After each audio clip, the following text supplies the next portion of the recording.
Hola muchachos, buenas tardes. La clase del día de hoy trata sobre nomenclatura. Hoy vamos a ver lo que son los tres tipos de nomenclatura que más se utilizan en química, que son la tradicional, la stock y la sistemática o conocido también como UPAC. Antes de entrar a ese tipo al tema de nomenclatura como tal, perdón, es muy importante que ustedes sepan cómo determinar lo que es la valencia o el número de oxidación. ¿Por qué? Porque dos de esas tres nomenclaturas tienen que ver con la valencia o el número de oxidación. Para ello, es importante que conozcamos a dos elementos, o la valencia más bien de todos los elementos de la tabla periódica. Del hidrógeno, el hidrógeno hay que saber que siempre trabaja o tiene valencia de más uno y que el oxígeno siempre tiene valencia o número de oxidación de menos 2. ¿Por qué nada más esos dos elementos si son 118 en la tabla periódica? Porque ellos dos son los que siempre van a estar presentes en los distintos tipos de compuesto. En los óxidos, por ejemplo, siempre está el oxígeno. En los ácidos está el hidrógeno. En las bases aparece oxígeno e hidrógeno, etcétera, ¿no? Entonces es bien importante que se sepan esos dos elementos cuando menos. Mm, y pues aquí les puse unos ejemplos, ¿no? Para que vean cómo se determina la valencia o número de oxidación. Como les decía, hay que conocer tanto al hidrógeno como al oxígeno. Hidrógeno más uno, oxígeno menos 2.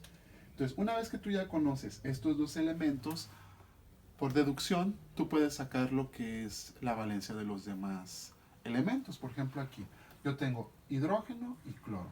Aquí de lo que se trata es de que siempre tengan la misma cantidad de cargas positivas y cargas negativas. Por ejemplo, aquí tenemos de los dos a quien conozco al hidrógeno. El hidrógeno tiene valencia de más uno, quiere decir que el cloro va a trabajar con valencia de menos uno. Entonces, uno y menos uno, pues quedan la misma cantidad de cargas. En el caso de este compuesto, a quien conozco, conozco al oxígeno, tiene valencia de menos 2, entonces el hierro va a tener valencia de más 2. Perdón, bueno. Este compuesto, tenemos hidrógeno, azufre, entonces el hidrógeno trabaja con valencia de más uno, pero como son dos por uno, tenemos dos cargas positivas. En el caso del azufre, entonces, el solito trabajaría con valencia de menos 2. En este compuesto ya tenemos dos aluminios y tres oxígenos. Bueno, nos vamos al que conocemos, que es el oxígeno. Tiene valencia de menos 2, pero como son 3 por 2 son 6. ¿Qué quiere decir? Que los dos aluminios, entre los dos aluminios tienen que completar más 6. Quiere decir que cada uno de estos aluminios va a trabajar con valencia de más 3. Entonces, ojo, trabaja con más 3, no con más 6. Esta es la valencia del aluminio. Me dio en total más 6, pero en sí cada aluminio trabaja con valencia de más 3. En este compuesto ya tenemos tres elementos, pero de esos tres yo conozco a dos. Conozco al oxígeno, que trabaja con menos 2, pero como son 4, 4 por 2 son 8. El hidrógeno, que trabaja con más uno, pero son 2, 2 por uno, 2. Quiere decir que el azufre va a trabajar con valencia de más 6. ¿Por qué? Porque me hacían falta 6 para que quedaran las 8 negativas y que quedaran 8 positivas. Ahora, cuando tenemos este tipo de compuestos que se llaman bases o álcalis, aquí yo tengo el oxígeno, el hidrógeno, que es el OH, pero matemáticas puras. OH, el oxígeno, recordemos que trabaja con menos 2, y el hidrógeno con más uno. Menos 2 más uno es menos uno. Entonces, cuando ustedes vean al OH, automáticamente asocien lo que trabaja con menos uno. Y así ya es más sencillo. El sodio trabajaría con más uno. Les comento esto porque a veces vamos a tener entre paréntesis al OH. Entonces es mucho más fácil trabajar que el OH es menos uno, pero como son 3, 3 por menos uno son menos 3. Quiere decir que el magnesio aquí trabajaría con más 3. Bueno, eso es en cuanto a cómo determinar lo que son los distintos tipos de valencia, ¿no? De los distintos elementos. Ahora sí pasemos a lo que son las nomenclaturas como tal. Ok, en el caso de la nomenclatura tradicional se basa en prefijos y en terminaciones. Ajá, dependiendo de la valencia con la que trabaje el elemento que esté acompañando al elemento conocido, que recordemos que los elementos conocidos son hidrógeno y oxígeno, conocidos en cuanto a la valencia. Ujú. Por ejemplo, aquí tengo un ejercicio, un par de ejercicios. Entonces les decía, en la nomenclatura tradicional se basa en la valencia. Ujú. Si está trabajando con su valencia más pequeña, vamos a suponer que tenemos un elemento que tiene 4 valencias. Si está trabajando con su valencia más pequeña, que sería la primera, va a llevar un prefijo hipo y una terminación oso. Por ejemplo, si fuera cloro, hipocloroso, por decir algo, ¿no? Si está trabajando con su segunda valencia, no va a llevar prefijo, nada más llevaría la terminación oso. Por ejemplo, si estamos hablando de cloro, cloroso. Si trabaja con su tercera valencia, estamos hablando de menor a mayor, ¿verdad? Si trabaja con su tercera valencia, no lleva prefijo, nada más lleva la terminación ico, por ejemplo, clórico.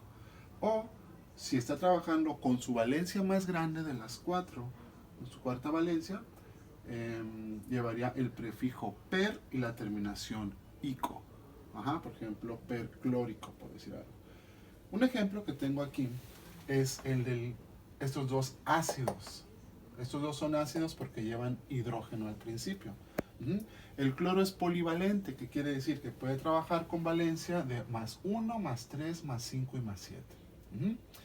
Por ejemplo, lo primero que tengo que hacer, y es por eso que les enseñé primero cómo determinar el número de oxidación, es precisamente eso, determinar el número de oxidación del cloro en el compuesto en específico. Por ejemplo, aquí, recordemos que el oxígeno siempre trabaja con valencia de menos 2, el hidrógeno con más 1, quiere decir que el cloro, en este compuesto en particular, va a estar trabajando con valencia de más 1. ¿Qué quiere decir? Que es su valencia más pequeña de las 4. Entonces, este compuesto se va a llamar, como lleva H al principio, es un ácido. Ahora, como es la valencia más pequeña de todas, se va a llamar ácido hipocloroso. Entonces, este sería ácido hipocloroso. Y en el caso del compuesto de abajo, lo mismo. Tengo que determinar la valencia para ver si es la más chica o si es cuál. Entonces el oxígeno trabaja con valencia de menos 2, 3 por 2 son menos 6. El hidrógeno con más 1. Entonces menos 6 más 1. Entonces la diferencia, lo que me hace falta es más 5. Entonces más 5 es la tercera más grande. Entonces no va a llevar prefijo, nada más va a llevar la terminación ico. Entonces este compuesto sería ácido clórico.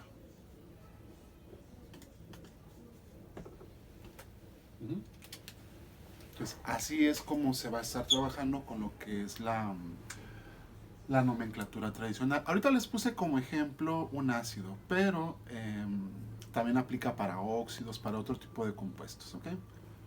Ok, ahora por su parte, en el caso de la nomenclatura de tipo stock, aquí esta se basa, o lo que tienes que hacer es poner entre paréntesis la valencia o el número de oxidación del elemento que está acompañando pues al elemento conocido, ¿no?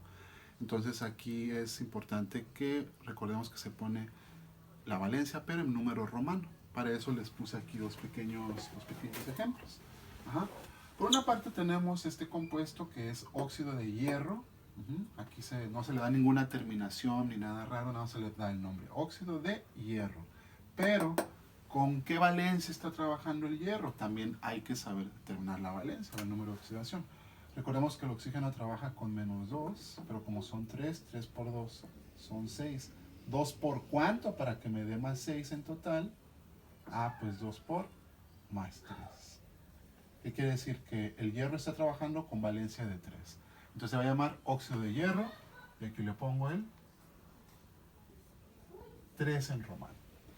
En el caso de abajo es una base, es un hidróxido. Entonces ahí es hidróxido de calcio. ¿Pero hidróxido de calcio qué? Bueno, el OH trabaja con valencia de menos 1, pero como son 2, 2 por 1 son 2. Quiere decir que el calcio solito, él va a trabajar con valencia de más 2. Entonces este se va a llamar hidróxido de calcio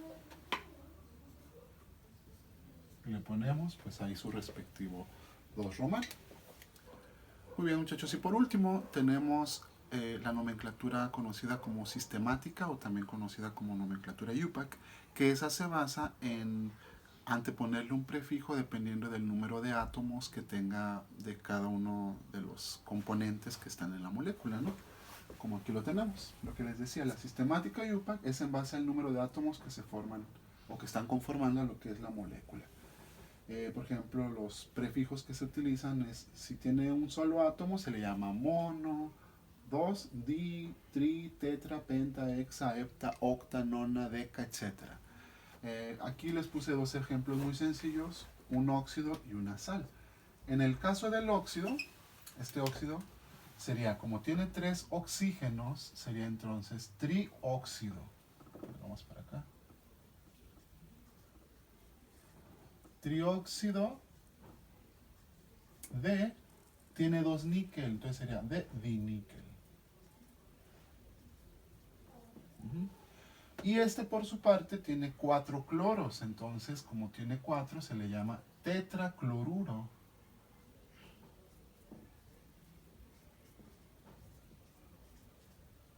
Perdón por la letra. Bueno.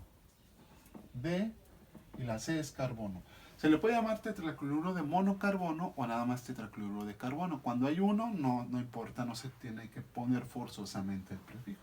Entonces este sería el tetracloruro de carbono. Y nada más. Muy bien, muchachos, pues ahí están. Ahorita de tarea, esto pues es todo lo que se refiere a lo que son los 3 tipos de nomenclatura. Ahorita no se les va a quedar como tarea así como tal, va a ser lo mismo que la vez pasada, esto es una clase nada más. Lo único que van a hacer es el apunte lo más completo que se pueda con todo lo que les expliqué ahora, desde lo que es cómo determinar el número de oxidación, cuáles son los tipos de nomenclatura que hay, explicar cada uno de ellos. Por eso ahí les anoté qué es en lo que se basa cada una de ellas y les puse también ejemplos. Entonces, por favor, háganme el apunte. A ver, ustedes les comentaba que les hizo falta, perdón, ponerle la fecha. Es muy importante que todos los apuntes les pongan fecha, les pongan su nombre, porque probablemente ahora que regresemos nos pidan las evidencias, ¿no? De que se estuvo trabajando, de que realmente estuvieron trabajando en su casa. Entonces sí les encargo por favor eso. Y creo que nada más. Bueno, pues cualquier duda, muchachos, ya saben, mándenme correo, hagan un comentario ahí por Classroom o pues contáctenme con sus jefes. Ahí hay algunas personas que no me han entregado ni una sola evidencia. Ah, otra cosa. Algunos me entregaron sus evidencias, pero ya después de la hora estipulada. No entiendo por qué. ¿Por qué? Porque se supone que están en sus casas, se supone que están en cuarentena. Les publico la información. Yo pensaría que tienen tiempo para hacerla. Entonces, que me estén entregando sus evidencias después de tiempo, pues yo no esperaría eso.